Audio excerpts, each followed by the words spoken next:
বিসমিল্লাহির রহমানির রহিম। আল্লাহুম্মা সাল্লি আলা সাইয়্যিদিনা মুহাম্মাদিন ওয়া আলা আলি সাইয়্যিদিনা মুহাম্মাদিন ওয়া বারিক ওয়া সাল্লিম। মাওলায়া সাল্লি ওয়া সাল্লিম দাইমান আবাদা আলা হাবিবিকা খায়রুল খালকি কুল্লিহিম। শামাইলুত তিরমিজি, কারণ আশ-শামাইলুল মুহাম্মাদিয়া, যেটা কিতাবের নাম ইমাম তিরমিজি রাহমাতুল্লাহ আলাইহি আল্লাহ রাসূল সাল্লাল্লাহু আলাইহি ওয়াসাল্লামের জীবনের উপরে যে কিতাব লিখেছেন শামাইলুত তিরমিজি যাকে বলা হয়, সেটা আজকে আমরা তৃতীয় পরিচ্ছেদ আমরা কি করব, আলোচনা করব। সেটা হচ্ছে বাবু মা জাআ ফি শা'রি রাসূলিল্লাহি সাল্লাল্লাহু আলাইহি ওয়াসাল্লাম। আল্লাহ রাসূল সাল্লাল্লাহু আলাইহি ওয়াসাল্লামের চুল মুবারক নিয়ে যে আলোচনাগুলো এসেছে সেগুলোর উপরে কি করা হবে, আলোচনা করা হবে। কথা বুঝে আসছে? তো আল্লাহ রাসূল সাল্লাল্লাহু আলাইহি ওয়াসাল্লামের চুল মুবারক আসলে তিন ক্যাটাগরিতে বিভক্ত ছিল। কয় ক্যাটাগরি? তিন ক্যাটাগরি। লিম্মা, জিম্মা, ওয়াফরা। জুম্মা বলে, লিম্মা, জুম্মা, ওয়াফরা, তিন ক্যাটাগরিতে ছিল। এগুলো নিয়ে ইখতিলাফ আছে। তো লিম্মা, জুম্মা, ওয়াফরা তিন ক্যাটাগরিতে কি ছিল? তো তিন ক্যাটাগরিতে চুল আল্লাহ রাসূল সাল্লাল্লাহু আলাইহি ওয়াসাল্লাম রাখতেন। এমনি সচরাচর আমরা জানি যেটা লিম্মা, জুম্মা, ওয়াফরা এটা না বলে আমরা বলি আল্লাহ রাসূল এক প্রকার চুল রাখতেন, সব দিক দিয়ে সমান করে কাটা। একটা হচ্ছে কানের লতি বরাবর, আর একটা হচ্ছে কাঁধে চলে আসতো। কোথায়? কাঁধে। তিন প্রকারের চুল রাখতেন। তো এখানে এই তিন প্রকারের চুল রাখা, এটা তিনটাই সুন্নাত। তিনটা কি? হাদিসে এসেছে আল্লাহ রাসূল জীবনে কখনো অনর্থক মাথা মুন্ডন করেনি। উমরা কিংবা হজ ছাড়া অন্য কোনো সময় অনর্থক কি করেন নাই, মাথা মুন্ডন করেন নাই। আল্লাহ রাসূল সাল্লাল্লাহু আলাইহি ওয়াসাল্লাম ওই যারা হজে গিয়ে মাথা মুন্ডন করে তাদের জন্য দোয়া করেছেন, রাহিমাল্লাহুল মুহাল্লিকিন। যারা হজে গিয়ে উমরা গিয়ে মাথা মুন্ডন করে তাদেরকে আল্লাহ দয়া করুক, এভাবে করে রাসূল দোয়া করেছেন। তো সাহাবীরা আল্লাহ রাসূল যেহেতু মুহাল্লিকিনের জন্য দোয়া করতেছেন, সাহাবীরা বলছেন আবিল মুকাসসিরিন, যারা খাটো করে তাদের জন্য। এটা বারবার বলাতে, তিনবার অথবা চতুর্থবার বলাতে তখন রাসূল সাল্লাল্লাহু আলাইহি ওয়াসাল্লাম বললেন রাহিমাল্লাহুল মুহাল্লিকিনা ওয়াল মুকাসসিরিন, যারা কসর করে তাদের জন্য আল্লাহ তাদের প্রতি আল্লাহ রহম করুক, এটা দোয়া করেছেন। তবে হজের ক্ষেত্রে হলক করা এটা কি উত্তম বেশি। হলক করা, মাথা মুন্ডন করানো, কি করা? মুন্ডন করানো। তো আল্লাহ রাসূল সাল্লাল্লাহু আলাইহি ওয়াসাল্লাম জীবনে কোনোদিন বর্ণনা এসেছে জীবনে কোনোদিন কি করেন নাই, মাথা মুন্ডন করেন নাই। শুধু হজ ওমরা এই ক্ষেত্রে তিনি কি করেছেন, মাথা মুন্ডন করেছেন। এখন আমাদের সমাজে কিছু লোক আছে, এরা নবীর সুন্নত হিসেবে চালিয়ে দেয়, নবীর সুন্নত হিসেবে। তখন বুখারীতে, মুসলিম শরীফে এই কিতাবুল ফিতনে কিছু হাদিস এসেছে, বুখারীতেও আছে হাদিসগুলো। আল্লাহ রাসূল সাল্লাল্লাহু আলাইহি ওয়াসাল্লাম একদিন কিছু সদকার মাল বন্টন করছিলেন। সেখানে যুলহুয়াইসারা নামক এক ব্যক্তি এসে সে ওইদিকে নামাজ পড়ে দাঁড়িয়ে বললেন, ইয়া রাসূলুল্লাহ ঈদিল, হ্যাঁ ওয়াত্তাকিল্লাহ। বলল যে আপনি ন্যায় বিচার করতেছেন না, আপনি ন্যায় বিচার করেন, আল্লাহকে ভয় করেন। কাকে নির্দেশ দিয়েছিলেন? রসুলকে। রসুল রাগান্বিত হয়ে গিয়েছিলেন, আমি যদি আল্লাহকে ভয় না করি তো এই পৃথিবীতে আল্লাহকে ভয় করবে কি? হ্যাঁ, রসুল রাগান্বিত হয়ে গিয়েছিলেন। এক বর্ণনা এসছে খালিদ বিন ওয়ালিদ বলেন, ইয়া রাসূলুল্লাহ আমাকে অনুমতি দেন, আমি তার গর্দান মেরে দিই।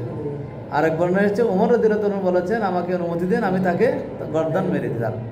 রসুল বলছেন না, প্রয়োজন নেই, তুমি তাকে হত্যা করলেও কোনো লাভ হবে না। কিন্তু এই যুলহুয়াইসারার কিছু অনুসারী আছে, তাদের নামাজের তুলনায় তোমার নামাজ কিছুই না। তাদের নামাজের তুলনায় তোমাদের নামাজ কিছুই না। তাদের রোজার তুলনায় তোমার রোজাগুলো কিছুই না। হ্যাঁ, তাদের যে ইসলাম, কোরআন, এগুলো তাদের এই কন্ট্রোলারের নিচে প্রবেশ করবে না, এগুলো এখানে থাকবে। হ্যাঁ, এখানে থাকবে। ধনুক থেকে তীর বের হয়ে যাওয়ার যেভাবে চলে যায়, এভাবে ঈমান এগুলো তাদের এখান থেকে কি হয়ে যাবে, বের হয়ে যাবে। তখন সেখানে জিজ্ঞেস করা হয়েছিল, ইয়া রাসূলুল্লাহ তাদেরকে চিনব কিভাবে? তখন রসুল যে আলামতটা বলেছিলেন সেটা বলেছিলেন যে তাদের মাথাগুলো মুন্ডন করা থাকবে। কি থাকবে? এটা বলার জন্য আমি এই সংক্ষেপে হাদিসটা বললাম, আমি বিস্তারিত বললাম না, হাদিস অনেক লম্বা। আমি সংক্ষেপে কতটা বলছি শুধু একথাটা বলার জন্য যে রসুল আলামত হিসেবে বলেছেন কি তাদের মাথাটা কি থাকবে, মুন্ডানো থাকবে। এই জন্য রসুল জীবনে কোনোদিন কি করেন নাই, মাথা মুন্ডন করেন নাই। তো এখন আমাদের দেশে অনেকেই ফতোয়া দিয়ে, আমি আমার মসজিদে যখন একবার এই বিষয় নিয়ে কথা বলেছিলাম, ফিতনার বিষয়ে কথা বলেছিলাম, তখন একজন বলে যে এরা তো মাথা মুন্ডন করে। তা আমি এদের বিষয়ে আমি বললাম আমি এদের বিষয়ে আমি ফতোয়া দেবো না, তবে এদেরকে জিজ্ঞেস করেন। তখন এদেরকে যখন জিজ্ঞেস করছে, ওরা বলছে রাসূল সাল্লাল্লাহু আলাইহি ওয়াসাল্লাম দোয়া করছে মাথা মুন্ডন করে, কি রহিমাল্লাহুল মুহাল্লিকিন দোয়া করছে। আরে গাদা, কোথাকার দোয়া কোথায় গিয়ে লাগাই দিচ্ছে? ওইটা দিচ্ছে হজে গেলে, হ্যাঁ ওমরা গেলে সেখানে মাথা মুন্ডন করলে যারা করবে তাদের উপর রহমত হবে, আল্লাহ রসুল সেটাই দোয়া করেছেন। আর কোথায় থেকে এনে লাগাই দিচ্ছে, কোথায়? এখানে মাদ্রাসায় বসে, ঘরে বসে বসে অনর্থক কোনো কাজ নাই, মাথা একটা মুন্ডন করে ফেলছে, বাস ওইটার জন্য লাগাই দিচ্ছে রহিমাল্লাহুল মুহাল্লিকিন, এটা লাগাই দিচ্ছে। কথা বুঝে আসছে? তো আমি যেটা বলতে চাচ্ছি, আল্লাহ রাসূল সাল্লাল্লাহু আলাইহি ওয়াসাল্লাম জীবনে কোনোদিন মাথা মুন্ডন করেন নাই। আচ্ছা, এই মাথা মুন্ডনের বিধানটা কোত্থেকে আসলো? এটা আসছে আসলে আলী রাদিয়াল্লাহু তাআলা আনহু থেকে। ওটাও হাদিসে এসেছে। আল্লাহ রাসূল সাল্লাল্লাহু আলাইহি ওয়াসাল্লামের জামাতা ছিলেন, তো এই জন্য তিনি আল্লাহ রসুল থেকে বিভিন্ন কিছু বিষয়, স্পর্শকাতর কিছু বিষয় নিয়ে স্পর্শ করতে তিনি লজ্জাবোধ করতেন। তো এই জন্য তিনি তার একজন বন্ধুকে পাঠাইলেন যে রসুলের কাছে, যে আল্লাহ রসুল সাল্লাল্লাহু আলাইহি ওয়াসাল্লামের কাছে জিজ্ঞেস করো যে আমার বিষয়ে করণীয় কী। তার বেশিরভাগ গোসল ফরজ হয়, তিনি শক্তিশালী সামর্থ্যবান ছিলেন, শক্তিশালী ছিলেন। এই জন্য তখন ঘন ঘন গোসল করতে গেলে যে মাথার চুলগুলো অনেক গাঢ়, তো গোড়ার মধ্যে পানি সংকট আছে, তারপরে ঠান্ডা থাকতে পারে, তো বিভিন্ন কারণে হয়তো চুলের গোড়ায় যদি পানি না পৌঁছে তাহলে তো সমস্যা হবে। তাহলে এই বিষয়ে আমার এই মশলাটা জেনে নাও, আমি কি করতে পারি। তখন আল্লাহ রসুল স্পেসিফিকলি তার জন্য মাথা মুন্ডন করার কি দিয়েছিলেন, অনুমতি দিয়েছিলেন। এরকম বর্ণনা আছে, আমি ওই বর্ণনাটা এখনও পাই নাই, তবে ওইটা পেয়েছি। অন্যান্য বিষয়ে আলী যেগুলো রসুল থেকে জিজ্ঞেস করেছেন সেরকম কিছু বর্ণনা এসেছে। তো এটা হচ্ছে আলী রাদিয়াল্লাহু তাআলা। তবে একথা সত্য, যদি চুল মুন্ডন করা হয়, গেড়ি বলে না নেই, গর্দানা, এটা মোটা হয়। এটা কি হয়? মোটা হয়। গেড়ি গর্দান মোটা হয়। হ্যাঁ, মাথা মুন্ডন করলে চুলগুলো গোড়া শক্ত হয়। হ্যাঁ, এগুলো হয়, এটা মাথা মুন্ডন করলে হয়। এই জন্য আমরা অনেক সময় অসুস্থ হলে তখন মাথা মুন্ডন করাই। হ্যাঁ, এগুলো হচ্ছে বিভিন্ন কারণে করায়, অকারণে মাথা মুন্ডন করানো কি নয়, ঠিক নয়। এটা রসুলের খেলাফ, সুন্নতের খেলাফ। আল্লাহ রসুল জীবনে কখনো মাথা মুন্ডন করেন নাই।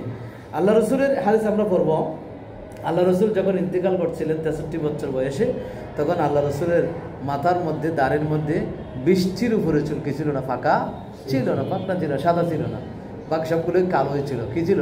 কালো হয়েছিল। কথা বোঝা যাচ্ছে? এখন আসতেছি, এই যে আল্লাহ রসুল সাল্লাল্লাহু আলাইহি ওয়াসাল্লামের যে চুল মুবারকগুলো, এগুলো সাহাবীদের জন্য বরকতের বায়েস ছিলেন, বরকতের কারণ ছিলেন। ওনারা চুলগুলো সংরক্ষণ করে সেগুলোর প্রতি ফজিলত, সেগুলো থেকে বরকত হাসিল করতেন। হ্যাঁ, এমনও আমার দৃষ্টিতে আল্লাহ রসুল সাল্লাল্লাহু আলাইহি ওয়াসাল্লামের যে কোনো বিষয়ের প্রতি যখন তোমার তাজিম থাকবে, তোমার সম্মান থাকবে, তখন তুমি অটোমেটিকলি একটা ফয়েজ তুমি পেয়ে যাবে, অটোমেটিকলি ফয়েজ পেয়ে যাবে। রসুলের সাথে যেগুলো সম্পর্কিত সেগুলোর প্রতি তোমার তাজিম থাকলে তুমি ফয়েজ পেয়ে যাবে। যে জুনাইদে বাগদাদী রহমতুল্লাহর একটি ঘটনা একটা বর্ণিত আছে। জুনাইদে বাগদাদী তিনি একসময় ছিলেন, এগুলো কুস্তি বড় ফলোয়ান ছিলেন। তখন রাজা ঘোষণা দিয়েছিল, জুনাইদের সাথে যে কুস্তি ধরবে, জুনাইদকে যে পরাজিত করতে পারবে তাকে এত টাকা কি দেওয়া হবে, পুরস্কার দেওয়া হবে। তৎকালীন সময়ে একটা ছোট্ট হালকা পাতলা একজন মানুষ জুনাইদে বাগদাদীর সাথে কুস্তি করার জন্য চলে আসলো। সবাই তো আশ্চর্য হয়ে গেলে, কি রে এই ছোট্ট পাতলা এটা জুনাইদ বোধহয় একটু ফু দিল পরে যাবে, উড়ে যাবে, আবার জুনাইদে বাগদাদীর সাথে কি করবে, কুস্তি ধরবে। তখন কুস্তি শুরু হলো। তখন জুনাইদে বাগদাদীকে ধরে কানে কানে বলতে লাগলো যে আমি হলাম আওলাদ রসুল, আমি কি রসুলের বংশধর, কিন্তু আমি আসলে তোমার সাথে পারবো না, এটা ঠিক। হ্যাঁ, কিন্তু তারপরে এসেছি, আমার টাকার প্রয়োজন, আমার পরিবার অভাবে আছে, ক্ষুধায় আছে, ঋণ আছে, ইত্যাদি বিষয় তাকে সবগুলো কানে কানে বললেন। এই জন্য তুমি যদি পরাজিত হও তাহলে আমি আজকে কি করব, পুরস্কারটা জিততে পারবো। জিতলে হয়তো রসুলের একটা আওলাদের পরিবারে কি আসবে, সচ্ছলতা আসবে। এখন তোমার ইচ্ছা। আর যদি তুমি যদি পরাজিত হও তাহলে কিয়ামতের ময়দানে আমি আমার নানাজির কাছে কি করব, আমি সুপারিশ করব।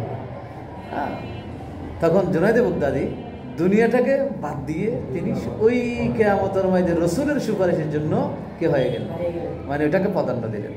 তখন তিনি কুস্তিকে ধরলেন, দেখি যে এই হালকা পাতলা মানুষটা ধরে জুনায়েদ বাগদাদীকে ফেলে দিল। সবাই আশ্চর্য হয়ে গেছে, এটা ভুল দেখতেছি মনে হয়, যে আবার ধরাবো, আবারও ধরলো, আবারও ফেলে দিচ্ছে, আবার ধরা হলো, আবারও ফেলে দিচ্ছে। তো জুনায়েদ বাগদাদী সেখানে পরাজিত হলেন, ওই ব্যক্তিটা সব কিছু জিতে নিয়ে চলে গেলেন। এখন জুনায়েদ বাগদাদী দেশের একমাত্র অপরাজিত একজন কুস্তিক। হ্যাঁ, তো এই জন্য ওনাকে বাদশাহ রাগান্বিত হয়ে ওনাকে রাজদরবার থেকে বের করে দিলেন। তিনি জঙ্গলের মধ্যে চলে গেলেন, সেখানে আল্লাহর কাছে দোয়া করতেছেন। দোয়া করে করে চোখ বন্ধ করে এরকম হেলান দিয়ে বসে আছেন, একটু একটু ঘুম আসছে। ওই অবস্থার মধ্যে আল্লাহ রসুল সাল্লাহ সাল্লাম তার স্বপ্নের মধ্যে চলে এসেছেন। আল্লাহ রসুল সাল্লাহ সাল্লাম স্বপ্নের মধ্যে এসে রসুলের আওলাদকে যে সম্মান করেছে তার জাযা দিয়ে গেছেন। এই জন্য তখন থেকে তিনি কি হয়ে গেলেন, জুনায়েদ বাগদাদী যুগশ্রেষ্ঠ একজন ওলি হয়ে গেলেন। তিনি কিন্তু আব্দুল কাদের জিলানী রাদিয়াল্লাহু আগের ওলি, আগের যুগের ওলি। উনি আব্দুল কাদের জিলানীর আর আগের ওলি জুনায়েদ বাগদাদী রহমাতুল্লাহ। এবার চিন্তা করে দেখো, আল্লাহ রসুলের একজন আওলাদকে অনেক বছর পরে এসে একটু সম্মান করছে। এই সম্মানটুকুর কারণে আল্লাহ জুনায়েদ বাগদাদী রহমাতুল্লাহ বিশ্ববিখ্যাত একজন কি বানিয়ে দিলেন, সুফি বানিয়ে দিলেন, যার দ্বারা হাজার হাজার মানুষ ইসলামের দীক্ষা পেয়েছে, যার দ্বারা হাজার হাজার মানুষ জাহান্নামের পথে চলে যাচ্ছে, সেখান থেকে জান্নাতের পথি হয়ে গেছে। এরকম একটা ব্যবস্থা আল্লাহ তাআলা করে দিয়েছেন নবীর মাধ্যমে। কেমন? তো ওইটা বলতে চাচ্ছি, রসুলের যে কোনো কিছুকে, রসুলের সাথে সম্পর্কিত যা আছে এগুলোকে যখন সম্মান করে, তখন সেই সম্মানের কারণে আল্লাহ তাআলা ওই মানুষটাকে দুনিয়া এবং আখিরাত উভয় জগতে কি করে দেন, সম্মানিত করে দেন। এই জন্য আমাদের দরকার রাসূল সাল্লাল্লাহু আলাইহি ওয়াসাল্লামের প্রত্যেকটা বিষয়কে কি করা, সম্মানিত করা। এখানে আমি পড়ানোর আগে এটা যেহেতু রসুলের শামাইল নিয়ে আলোচনা করতেছি, এই জন্য আমি কথাগুলো বলছি। আল্লাহ রসুল সাল্লাল্লাহু আলাইহি ওয়াসাল্লামের ভালোবাসা আমরা সবাই চাই। তো আল্লাহ রসুল সাল্লাল্লাহু আলাইহি ওয়াসাল্লামের ভালোবাসা যদি আসলে আমরা পেতে চাই, আমাদের দৈনন্দিন কিছু কাজ করা দরকার। কেমন? হযরত ওমর রাদিয়াল্লাহু তাআলা আনহু তিনি হজ করতে গিয়ে হাজরে আসওয়াদের সামনে গিয়ে দাঁড়ালেন। বলে দাঁড়িয়ে বলতে লাগলেন যে, এই যে হাজরে আসওয়াদ, আমি জানি তুমি একটা পাথর, তুমি কি, তুমি মানুষের কোনো উপকারও করতে পারো না, অপকারও করতে না, তোমার এই ক্ষমতা নেই, তুমি একটা পাথর মাত্র। কিন্তু আমি আল্লাহ রসুল সাল্লাল্লাহু আলাইহি ওয়াসাল্লামকে তোমাকে চুমু দিতে দেখেছি, রসুলকে দেখেছি তোমাকে কি করতে, চুমু দিতে দেখেছি। তো রসুলকে দেখেছি এই জন্য আমি তোমাকে চুমু দিচ্ছি, রসুল যদি না দিত আমি তোমাকে কি দিতাম না। কিন্তু হাজরে আসওয়াদকে চুমা দিলে গুনাহ ঝরে যায়, সবাই এটাকে চুমা দেওয়ার জন্য পাগল। কিন্তু অনেক হাজি সেখানে সে কাজটা করতেছে, নিয়ত করতেছে আমার গুণগুলো মাফ হবে, এটাকে চুমা দিলে, ইস্তেলাম করলে, স্পর্শ করলে আমার গুণগুলো মাফের নিয়ত সবার কি, এটা নিয়ত কি এটা। কিন্তু উমরের নিয়তটা কারো কাছে, উমর যেটা নিয়ত করেছে সেটা কারো কাছে নাই। তো রসুলের দেখো কাজটা সবাই করতেছে ঠিকই, কিন্তু নিয়তের মধ্যে একটু বেশকমের কারণে একটা রসুলের সুন্নতটা কি হচ্ছে না, আদায় হচ্ছে না। উমর যেটা করেছিলেন, উমর এই জন্য কি উমর, কারণ তিনি বলতেছেন আমি এটা করতেছি শুধু হজের বিধান হিসেবে না, এটা রসুল করেছেন এই জন্য করতেছি, নিয়ত সেটা করো। এটা নামাজ, সুন্নত নামাজ আমি পড়তেছি, নামাজে দাঁড়াইলাম, বলে কেন পড়তেছি, আল্লাহকে খুশি করার জন্য না, আল্লাহকে খুশি করার সেটা তো আছেই, কিন্তু রসুল যদি না করতো আমি করতাম না। রসুল সুন্নতটা পড়েছেন এই জন্য আমি কি করতেছি, সুন্নতটা পড়তেছি, নিয়তটা করো।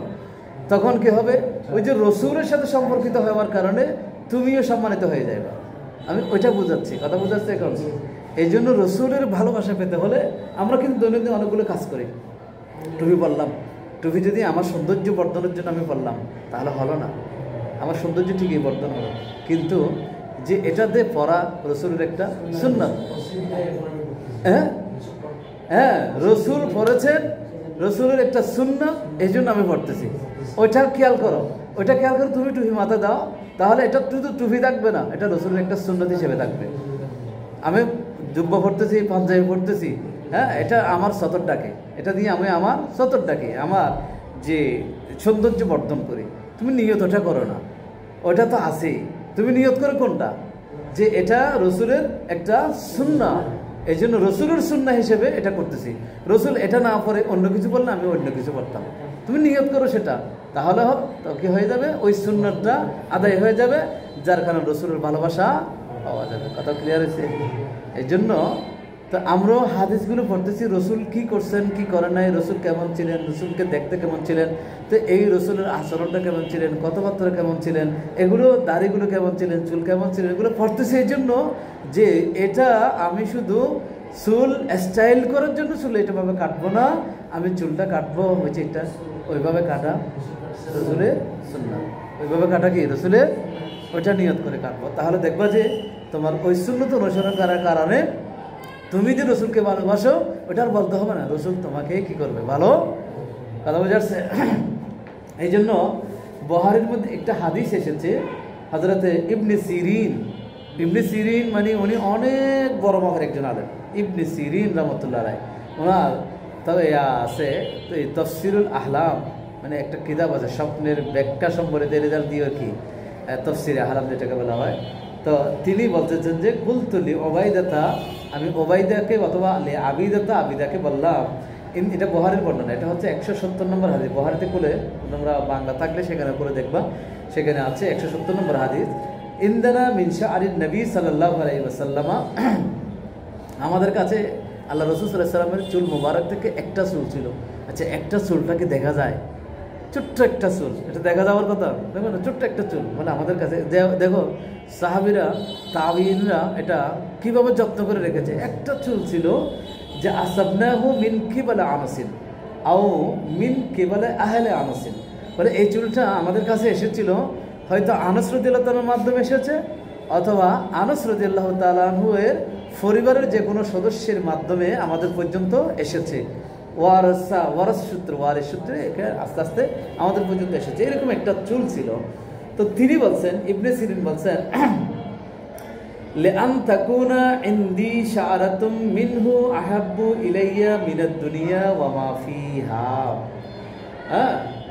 যে আমাদের কাছে দুনিয়া এবং দুনিয়াতে যা আছে সেগুলোর সমপরিমাণ সম্পদ যদি আরও দেওয়া হয়, সেগুলো থাকার চেয়ে আল্লাহ রসুলের ওই একটি চুল মোবারক আমাদের কাছে থাকাটা, এটা আমরা অধিক ভালোবাসি। মানে এটা যদি আমাদের কাছে সারা জীবন থাকে, এটাই আমাদের জন্য সবচেয়ে উত্তম। দুনিয়া আমাদের কি করবে না, লাগবে না। ওটা বলছে লিআন তাকুনা ইনদি, আমার কাছে হওয়া, শাআরাতুম মিনহু, আল্লাহ রাসূলের একটি চুল মোবারক আমার কাছে থাকা, আহাব্বু ইলাইয়া, আমার কাছে অধিক পছন্দনীয়, মিনাদ দুনিয়া ওয়া মা ফিহা, দুনিয়া এবং দুনিয়াতে যা আছে সবগুলোর চেয়ে অধিক পছন্দনীয়। কথা বোঝা যাচ্ছে কথাটা? তাহলে চিন্তা করে দেখো, তাবিঈন, সাহাবীন, আল্লাহ রাসূল সাল্লাল্লাহু সাহাবায়ে কেরাম, তাবিঈন কেরাম, তবে তাবিঈন কেরাম, বুজুর্গানে দিন আল্লাহ রাসূল সাল্লাল্লাহু আলাইহি ওয়াসাল্লামের এই চুল দাড়ি মোবারকগুলোকে কীভাবে কী করতেন, সম্মান করতেন। এই কথাগুলো ওই যুগে যদি বর্তমানে যারা আহলে হাদিস নামে ফেরকা আছে, হ্যাঁ, তারা যদি ওই যুগে থাকতো তাহলে বেদাতের ফতোয়া দিতে বলে, এটা বেদাত, এটা কি, এটা বেদাত, এটা কি বেদাত করবে। হযরত ওমর ইবনে আব্দুল আজিজ রাহমাতুল্লাহি আলাইহি, তিনি মৃত্যুর আগে বলেছিলেন, তার কাছে একটা চুল ছিল, আল্লাহ রাসূল চুল মোবারক ছিলেন, না নখ মোবারক, নখ রসুলের নখ মোবারক ছিলেন। তিনি বলতেন যে আমার ইন্তেকালের পরে আমার কাফনের মধ্যে এটা দিবা, আমার কাফনের মধ্যে দেখো আল্লাহ রসুলের একটা নখ মুবারক যে কাফনের মধ্যে দিতে বলা হচ্ছে। এটা যদি এখন যদি কেউ করে, বেদাতের ফতোয়া এসে কি হয়ে যাবে, সাইলাফ হয়ে যাবে, এটা বেদাত, এটা বেদাত। আল্লাহ রসুল দিয়েছেন, বলে সাহাবী দিয়েছেন, হ্যাঁ, তাবিঈন দিয়েছেন, কেউ দেয় নাই, এটা বেদাত, এটা কি বেদাত। আচ্ছা, ওমর বিন আব্দুল আজিজ তিনি বলছেন এই নখটা আমার কাফনের মধ্যে দিয়ে দিল। কথা বুঝে আসছে? তাহলে ওনারা রসুলের প্রতি, রসুলের বিষয়গুলোর প্রতি, রসুলের যে কোনো সাথে সম্পর্কিত যে কোনো বিষয়ের প্রতি তারা কি ছিলেন, মানে এগুলোর প্রতি তাজিম তারা করতেন। এই তাজিমের কারণে তারা কি হয়েছে, সম্মানিত হয়েছেন। আমরা যদি সেভাবে তাজিম করি তাহলে আমরা কি হব, সম্মানিত হব ইনশাআল্লাহ তাআলা। কথা বুঝে আসছে? বুখারী শরীফ 170 নম্বর হাদিস এটা। এরপরে আরেকটা এই হাদিস এসেছে যেটা দালাইল নবুয়ার মধ্যে ইমাম বাইহাকি রাহমাতুল্লাহ আলাইহি, তারপরে ইমাম হাকিম রাহমাতুল্লাহ আলাইহি মুস্তাদরাক হাকিমের মধ্যে বর্ণনা করেছেন। দালাইল নবুয়ার হাদিস নম্বর হচ্ছে 5299 নম্বর হাদিস। ওইটা পরে দেখিও, আমি ওইটা ভিডিও জ্ঞাটা দিলে, ভিডিওটা গ্রুপে দিলে এখান থেকে দেখি। হ্যাঁ, কে হয়েছে এখানে 170 নম্বর হাদিস। এটা কি বুখারী? হ্যাঁ না, তারা ভুল হচ্ছে মনে কথা। আচ্ছা, আমি ওই তোমাকে ওই আমি একটা অ্যাপস দিয়েছিলাম না, ওখান থেকে খুঁজে নিয়ে না, এখানে আমার কোথাও সমস্যা হচ্ছে দেখি। আচ্ছা, আমি দেখবো একটু পরে, শেষ করি। তো যেটা বলতে চাচ্ছিলাম, খালিদ বিন ওয়ালিদ ইসলামের একজন মহাসৈনিক। দেখো, খালিদ বিন ওয়ালিদ যার সামনে কোনো কাফের টিকতে পারে নাই। তা খালিদ বিন ওয়ালিদ তিনি বলছেন আন্নাহু ফাকাদা কালাসুওয়াতান লাহু ইয়াউমাল ইয়ারমুক। ইয়ারমুকের যুদ্ধের সময় তার একটা টুপি ছিল, টুপিটা পরে যুদ্ধ করতেন। হ্যাঁ, ইয়ারমুকের যুদ্ধের সময় ওই টুপিটা তিনি হারিয়ে ফেললেন। মানে ওই জিনিসপত্র যেখানে রাখছে তাবুতে, সেখানে তিনি খুঁজে পাচ্ছেন না। তো সবাইকে বলতে ফাকালা উতলুবুহা, বলে ওটা একটু খুঁজে দেখো। ফালাম ইয়াজিদুহা, তারা তালাশ করলো কিন্তু পাইল না। সুম্মা তালাবুহা ফাওয়াজাদুহা, তারপর আবার তালাশ করলো, তারপর পাইছি। ওয়াইদাল হিয়া কলেজ দেখলো এটা একটা টুপি, একটা টুপি। ফকাল খালিদ রাদিয়াল্লাহু তাআলা আনহু, খালিদ বিন ওয়ালিদ তিনি বলেন, এই তামারা রাসূলুল্লাহ সাল্লাল্লাহু আলাইহি ওয়াসাল্লাম ফাহালাকা রাসাহু, মানে আল্লাহ রাসূল সাল্লাল্লাহু আলাইহি ওয়াসাল্লাম যখন উমরা করেছিলেন সেখানে আল্লাহ রাসূল মাথা মুন্ডন করেছিলেন, তো সেখান থেকে ওয়াক্তাদারান নাস জাওয়ানি বাশারিহি, তখন রসুল যখন মাথা মুন্ডন শুরু করছে তখন সাহাবেরা অন্য কাজ বাদ দিয়ে রসুলের চতুর্দিকে ঘুরতেছেন, সবাই রসুলকে তাওয়াফ করতেছেন ওই চুল নেওয়ার জন্য। কি নেওয়ার জন্য? চুল মোবারকগুলো নেওয়ার জন্য। তো সেখান থেকে আল্লাহ রসুল সেই চুলগুলো, মানে যিনি মাথা মুন্ডন করছেন তিনি যখন মাথা মুন্ডন করে চুলগুলো নিয়েছে, মাটিতে পড়ে নাই চুলগুলো, এগুলো নিয়ে সাহাবীদের হাতে দিয়েছেন, হযরত তালহার হাতে দিয়েছেন, এরকম সাহাবীদের হাতে দিয়ে ওগুলো বন্টন করাই দিয়েছে, বলে এগুলো সাহাবীদেরকে কি করে দাও, বন্টন করে দাও। এরকম বন্টনও আছে। তো এখানে বন্টন, তখন তিনি বলছেন সেখান থেকে আমি একটা চুল পেয়েছিলাম, আল্লাহ রসুলের একটা চুল মুবারক আমিও পেয়েছিলাম। ওই চুলটা আমি আমার এই টুপির ভিতরে রাখতাম। কোথায় রাখতাম? টুপির ভিতরে রাখতাম।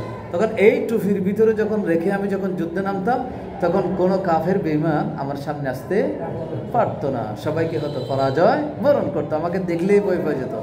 ইয়ারমুক যুদ্ধে একবার দুইবার সৈন্য মোকাবেলা করে বারবার পরাজিত হয়, বারবার মানে পিছিয়ে আসতে বাধ্য হয়, কিন্তু খালিদ বিন ওয়ালিদ যখন টুপি পরে যখন যুদ্ধের মাঠে নামে তখন কাফাররা পলায়ন করে, জানি তখন সেই যুদ্ধ কি হয়, বিজয় লাভ করে। তখন এই জন্য তিনি বলেছিলেন ওয়াহিয়া মাই ইল্লা রুজিকতুন নুসরাতা, বলে এটা আমার কাছে যতদিন থাকে তখন আল্লাহ আমাকে বিজয়ের রিজিক দান করেন, বিজয় হওয়ার রিজিক এটার মাধ্যমে আল্লাহ আমাকে দান করেন। রুজিকতুন নুসরাতা মানে সাহায্যের সেই রিজিক আল্লাহ আমাকে দান করেন। কথা বুঝে আসছে?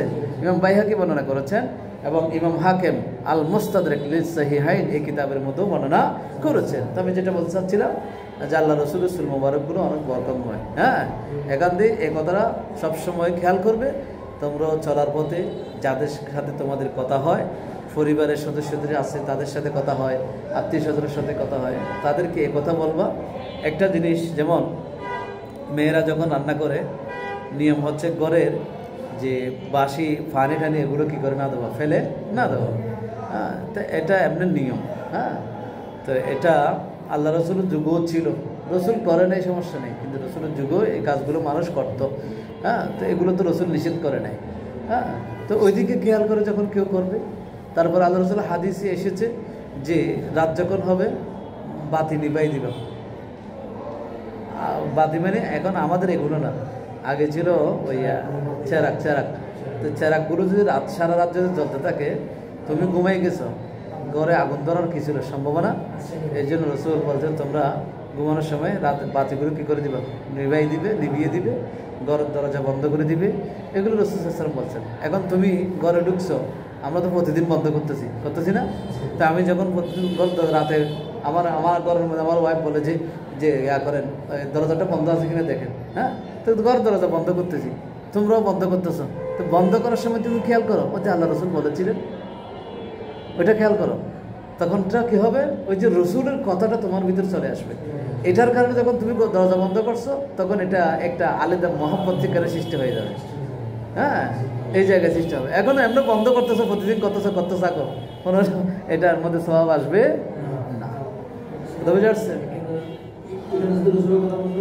হ্যাঁ হ্যাঁ, এটা আল্লাহ রসুল বলেছেন এটা বন্ধ করার জন্য, হ্যাঁ। তারপরে বাতি নিভিয়ে দেওয়ার জন্য আল্লাহ রসুল বলেছেন, এই জন্য বাতি নিভিয়ে দাও। তারপরে ডেক্সিগুলো ডাকনা দেওয়ার জন্য রসুল বলেছেন, হ্যাঁ হ্যাঁ, তবে এগুলো ডেক্সিগুলো ডাকনা দিয়ে দাও, ডাকনা আছে কিনা, মারামারি আবার খোলা আছে কিনা সেগুলো দেখছো, এই যে বিষয়গুলো দেখছো এটা আল্লাহ রসুল এগুলো করতে বলেছেন, হ্যাঁ। এগুলো যখন খেয়াল করবে তখন এটা ওই যে রসুলের নির্দেশটা কি হয়ে যাবে, পালন তুমি এমনি করতেছো, হ্যাঁ করতেছ, কিন্তু এটাও রসুলের নির্দেশ পালন হচ্ছে, কিন্তু তোমার স্পেশালি যে মহব্বতটা পাওয়ার কথা, যে সুন্নতি যে কাজটা করার হওয়ার কথা সেটা হচ্ছে না। এর জন্য এটা হওয়ার জন্য কি করতে হবে, আমাকে ওই জায়গায় এই কথা রসুলের কথাটা খেয়াল করতে হবে। কথা বুঝে আসছে? তো এই কথাটা মনে রাখবে। সর্বোপরি এই কথাটা আমি সবসময় বিভিন্ন জায়গায় বলি, তুমি যখন ঘর নির্মাণ করছো তখন তোমার ঘর যদি মসজিদের দক্ষিণ দিকে হয় তখন উত্তর দিকে তুমি আগে বলছো, অথবা তোমার ঘর যদি মসজিদের উত্তর দিকে হয় তুমি বলছো আমার ঘরের দক্ষিণ দিকে একটা জানালা দিতে হবে। তখন ইঞ্জিনিয়ার যদি জিজ্ঞেস করে কেন দিতে হবে, তখন তুমি বলছো যে আলো বাতাস আসার জন্য। তাহলে তুমি আর ঘরে আলো বাতাস ঠিকই আসবে, কিন্তু সওয়াব আসবে না। আর যদি তুমি বলো যে আমি যেন মসজিদের আজানটা যেন যথাযথ শুনতে পাই, এই জন্য আমার এই জানালাটা খুবই প্রয়োজন, এটা যদি বলো তাহলে আলো বাতাসও আসবে, সওয়াবও আসবে, আলো বাতাস আসবে, সওয়াবও আসবে। এই জন্য ওই কথা খেয়াল করবে, ঠিক আছে? হ্যাঁ, আচ্ছা, এখন আসি বাবু মাজা ফি শাআরি রাসূলিল্লাহি সাল্লাল্লাহু আলাইহি ওয়াসাল্লাম। আল্লাহ রসুল সাল্লাল্লাহু আলাইহি ওয়াসাল্লামের সুল মুবারকের বর্ণনা, আল্লাহ রসুল সাল্লাল্লাহু আলাইহি ওয়াসাল্লামের সুল মুবারকের কি বর্ণনা। এই সুল মুবারকের বর্ণনা যদি আমি দিতে যাই, এগুলো অনেকগুলো বর্ণনা আছে, কেমন? তবে আরেকটা বিষয় এখানে আমি বলতে চাই, আমার ওই একটা অনুবাদ করা একটা বই আছে সহিউল বিহারি, এই বইটা মাদ্রাসা লাইব্রেরিতেও আছে, এখান থেকে দেখতে নেবে। হ্যাঁ, তো এটার মধ্যে অর্ধেক হাদিস আমার অনুবাদ করা, আর কিছু বাইরের কিছু লোক অনুবাদ করেছে। তো এখানে ওই যে এই বিষয়ে কিছু হাদিস এসেছে যে আল্লাহ রসুল সাল্লাল্লাহু আলাইহি ওয়াসাল্লাম যারা চুল অর্ধেক কাটে অর্ধেক রেখে দেয়, অর্ধেক কাটে এদের উপর লানত, এদের উপর কি অভিশাপ। কথা বুঝে আসছে? হ্যাঁ, এটা মানে অর্ধেক রাখে অর্ধেক কাটে, এটার উপর কি লাম, অভিশাপ। হ্যাঁ, আরেকটা বিষয় এখানে আমি বলতে চাই, এমন কোনো কথা, এমন কোনো কাজ যেভাবে রসুল করে নাই এরকম কাজ করা, রসুল করার অনুমতি দেয় নাই এরকম কাজ করা যেভাবে গুনাহ, রসুল বলেন নাই এরকম কোনো কথা রসুল বলেছেন বলা, এটাও কি গুনাহ। যেমন একজন ভাইরাল বক্তা বলতেছে, জনাব ট্রাম্প, হ্যাঁ হ্যাঁ, ওনার কথা হাদিসে আছে, ওনার কথা কোথায় আছে? নাউযুবিল্লাহি মিন যালিক, হাদিসে আছে মানে কার উপর দিয়ে দিলাম যে, আরো বলে বিশ্বনবী সাল্লাল্লাহু আলাইহি সাল্লাম বলেছেন ডোনাল্ড ট্রাম্প আমেরিকা শাসন করবে, এটা বলে হাদিসে আছে, এটা বলে কোথায় আছে? এটা হাদিসে আছে মানে কি বলছি, এটা কি সহজ কথা? মুসলিম শরীফের শুরুতে একটা অধ্যায়, পুরো অধ্যায়টা হচ্ছে মুকদ্দমা এটার উপরে, মান কাযিবা আলাইয়া মুতাআম্মিদান ফালিয়াতাবাওয়া মাকআদাহু মিনান নার, ইচ্ছাকৃত জেনে শুনে যে আমার উপর মিথ্যা আরোপ করেছে সে যেন তার ঠিকানা কোথায় নিয়ে নেয়, জাহান্নামে নির্ধারণ করে নেয়। মুসলিম শরীফ পড়ে নেই, অন্যান্য হাদিসে বিভিন্ন জায়গায় আছে, মুসলিম শরীফের একদম শুরুতে কামিল সেকেন্ড ইয়ারে তোমরা গেলে দ্বিতীয় বর্ষে এখানে মুসলিম শরীফ আমি পড়াবো আল্লাহর রহমতে, একদম শুরুতেই আছে যে এ কথাটা বিশ্বনবী বলেছেন ট্রাম্প বলে আমেরিকা শাসন করবে, কোনো কথা হলো। তো রসুল করে নাই, এটা যেভাবে করা যায় না, ওইটা করতে যখন তোমার কি লাগে, ইসলামের সমর্থন লাগে, উলামায়ে কেরামের ইজমা লাগে, তুমি যে কথাটা বলছো ডাইরেক্ট রসুল বলেছেন, কত মারাত্মক কথা। বিশ্বনবী বলেছেন, আরো বলতেছে বিশ্বনবী বলেছেন যে ট্রাম্প বলে কে আছে, তুমি সাফা মারতেছ, কিন্তু সাফা মারা কোনো সমস্যা নেই। হ্যাঁ, সাফা মারা, কিন্তু রসুলকে কেন জড়াচ্ছ?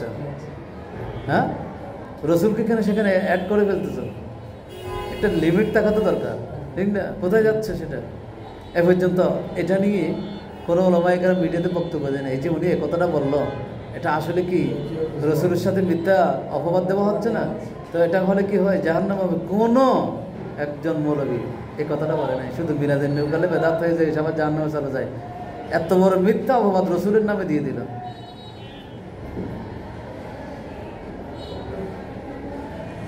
যাই হোক, এখন আসি। বিসমিল্লাহির রহমানির রহিম।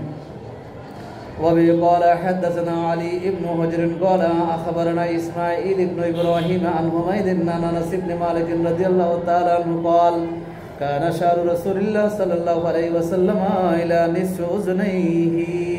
একটা হাদিস পড়ে শেষ করে দিচ্ছি। আল্লাহ রাসূল সাল্লাল্লাহু আলাইহি ওয়াসাল্লামের হযরত আনাস বিন মালিক রাদিয়াল্লাহু তাআলা আনহু বলেন, কানা শা'রু রাসূলিল্লাহ সাল্লাল্লাহু আলাইহি ওয়াসাল্লাম ইলা নিসফি উযনাইহি।